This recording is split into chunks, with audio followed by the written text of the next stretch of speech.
Hello, and welcome to Voice of Achievers, a weekly podcast that dives deep into situations that shape the learning curve of experienced individuals. My name is Yashika, and I curate the stories of passionate individuals who dared odds to walk a tough road. Simple people like you and I. They tried, they failed, but they continued working hard and managed to stay afloat even during hard times. So, what is that one thing that changed their lives completely? What motivates them? What did they learn from their failures? Let's get into their world and explore their journey.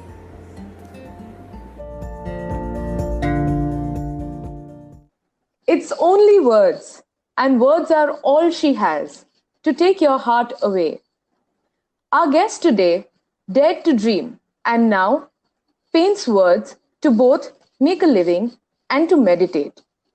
Miss Sanjana Chatlani is a calligrapher and lettering artist and also the founder of the Bombay Lettering Company, a hand lettering and calligraphy studio in Mumbai that renders hand-lettered scripts for corporate products and events. Having worked for various brands, events, and weddings, Sanjana also teaches pointed pen calligraphy across the country with the recent launch of an online store for her products. She's dipped her feet in philanthropic and social activities, having taught art and dance to students in Budapest and Dharamshala in the past. And now she thrives in what she calls her meditative go-to place, inking words at the Bombay Lettering Company. Welcome to the show, Sanjana. Thank you, Yashika. I'm so glad to be here.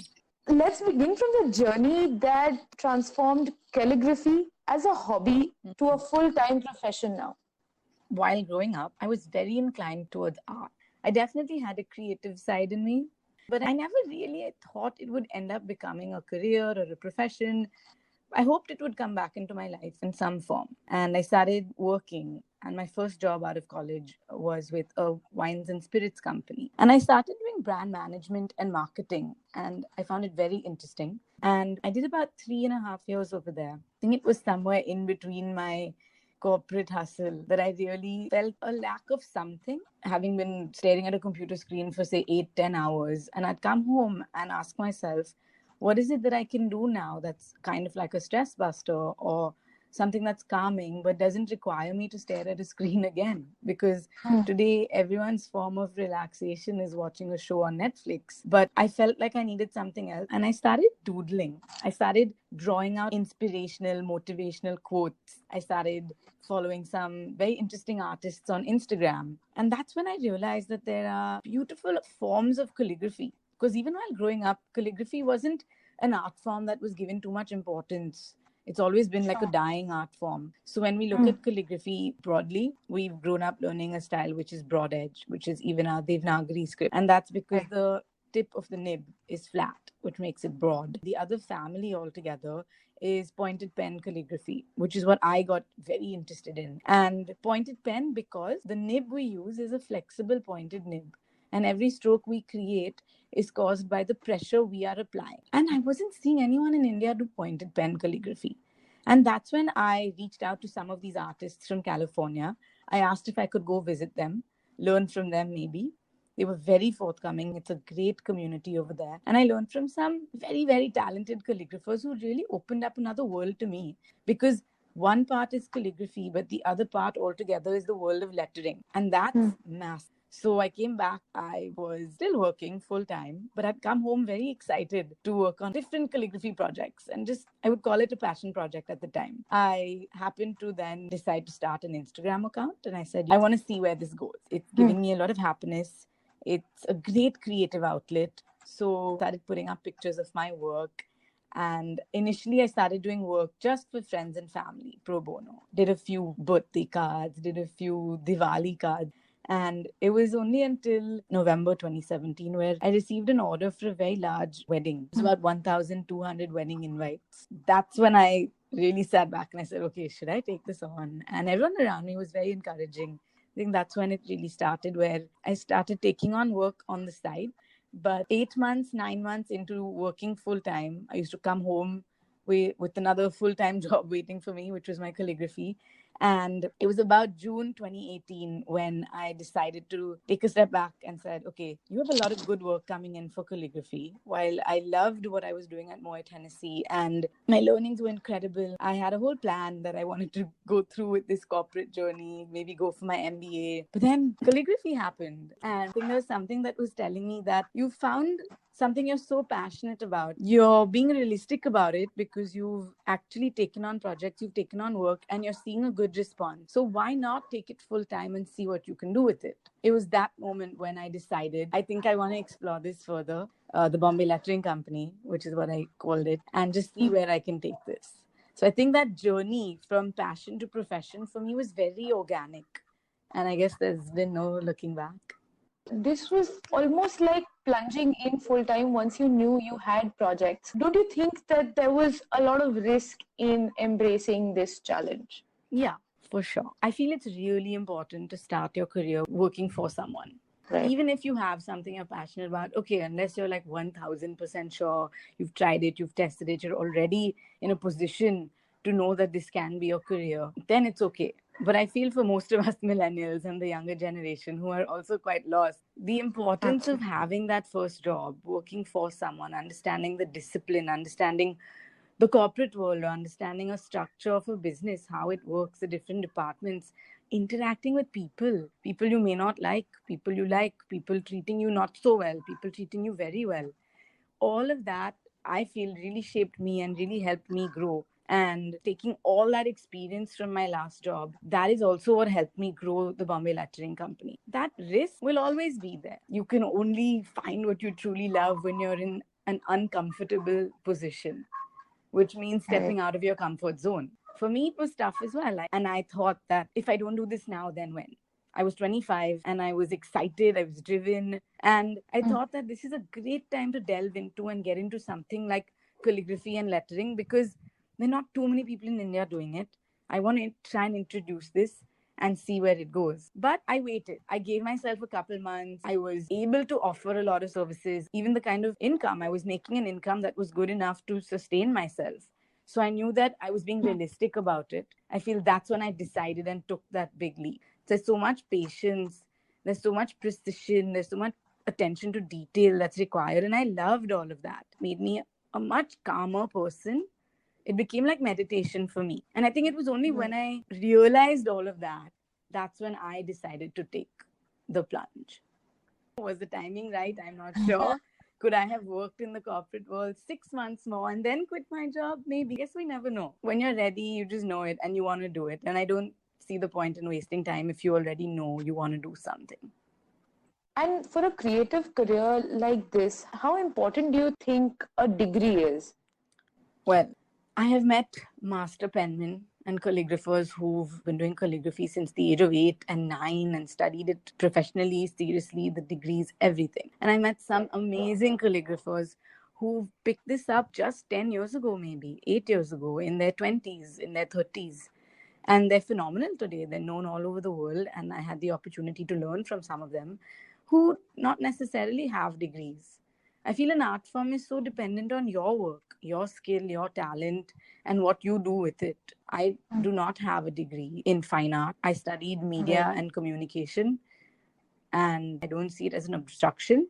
Where I see myself going in is forever learning. I know for a fact that I will keep learning. I can never say I've learned everything I need to learn in this art field. Not at all. I've literally scratched the surface. So the way I'm looking at it is taking at least 1 or 2 trips a year where I travel abroad, learn from the best masters I can possibly find. And that for me is my form of education in this art space, to be able to come back and offer more to my audience as well. I feel that in terms of education is so much more important today because you got to just keep up with what's going on. You rightly mentioned it's tough to take your eyes off the screen. Tell us how an art form like this can coexist in such a tech-driven world.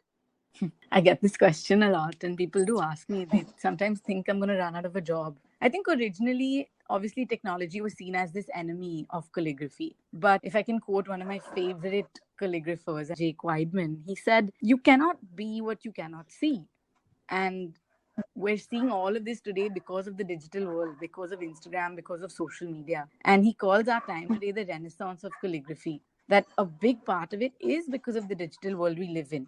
I have primarily grown my business on Instagram, which is social media. What I see in this whole technology, digital space, one is obviously the emotional aspect. Handwritten work, hand rendered scripts have a sense of emotion that maybe a typed out printed message may not give you. When I was learning with Barbara Calzolari in Italy last year, she opened up my soul.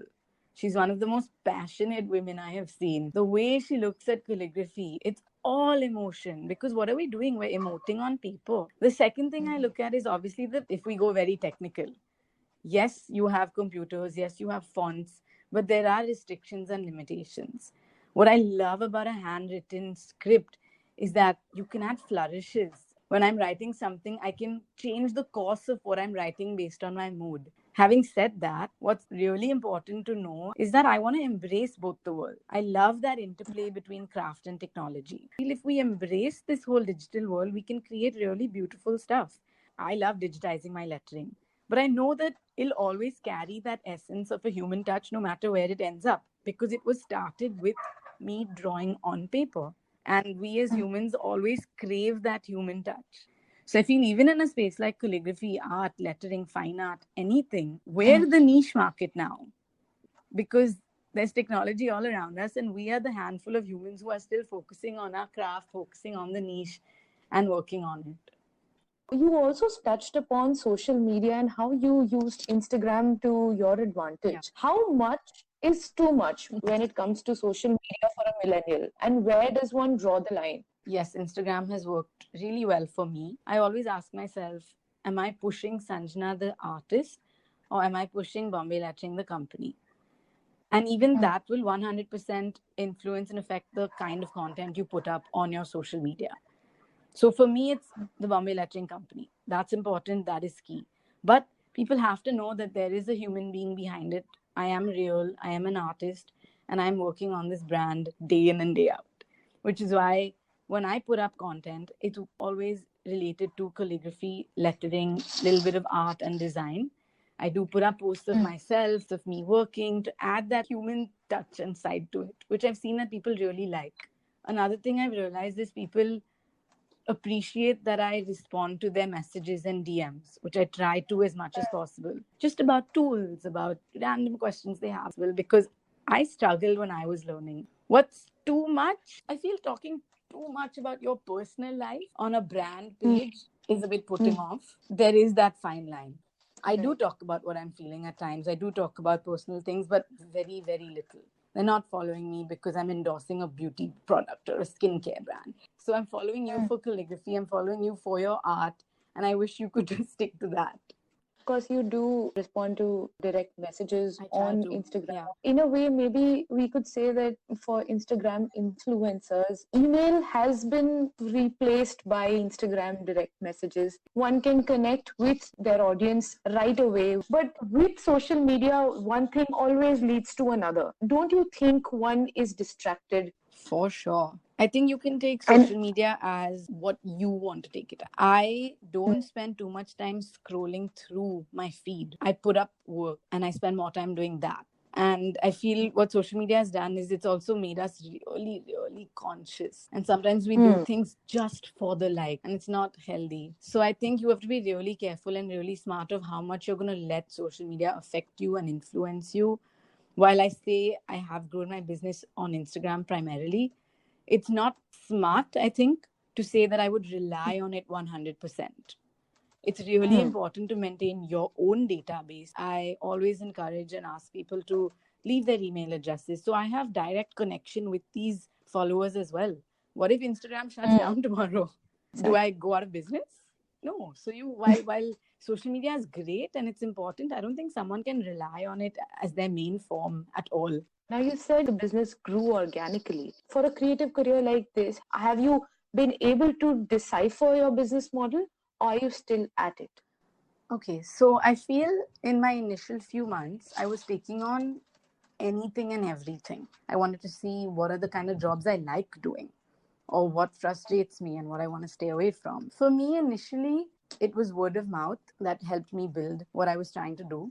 When I would even tell people that I'm a calligrapher and I take on lettering work, people would still look at me in a slightly blank way, and I'd have to visually explain what I was doing. I feel by showcasing my work and there, I was able to create a demand that may not have been there before.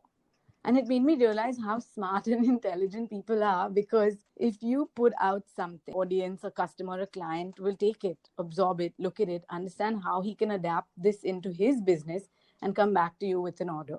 I love lettering on surface, and I put up some pictures.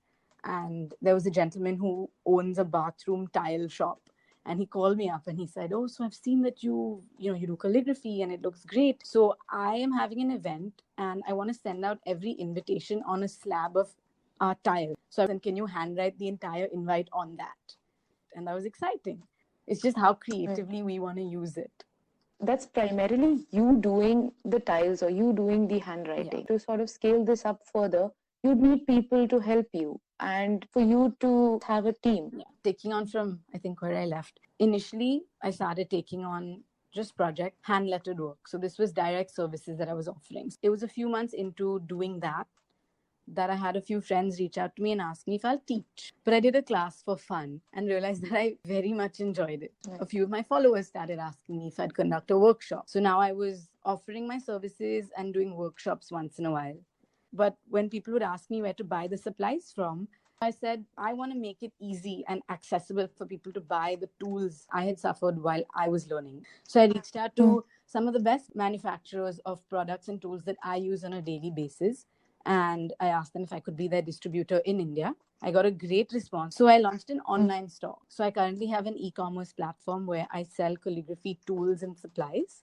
And I'm now expanding that into products and merchandise, which I will be selling a lot of my work as well. The next step would be online classes and teaching online. The next thing that I'm looking at doing is trying to use calligraphy as therapy, working with children with special needs, working with adults with special needs. As per your question in terms of a team and scaling up, yes, that is obviously the next step. I have a very small team at the moment, but I am the only person doing the calligraphy, and I've wanted it that way. But if I'm scaling up and if I want to go in the direction of having a team of calligraphers, I am trying to get rural artisans, because I think this has been highly influenced by my time working with an NGO. I was working with a really amazing group of women from Gujarat. They're from Meethapur, and the brand is called Okhai. It's a CSR activity of Tata Chemicals.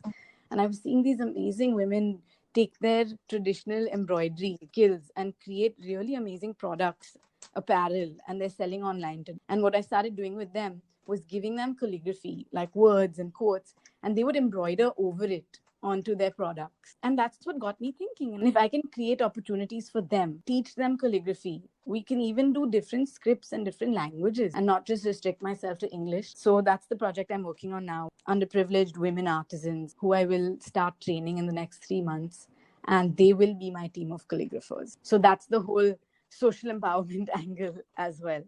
Ooh, I love collaborations, and I think that's something that really excites me. And a collaboration is great because you're getting two people from two very different fields and industries who are experts and really good at what they do, bringing them together to create something beautiful. I'm working with a 3D printing company called Make Whale to create a line of personalized jewelry. So I do the calligraphy, and Make Whale 3D prints it on brass, and we're creating really cool pendants.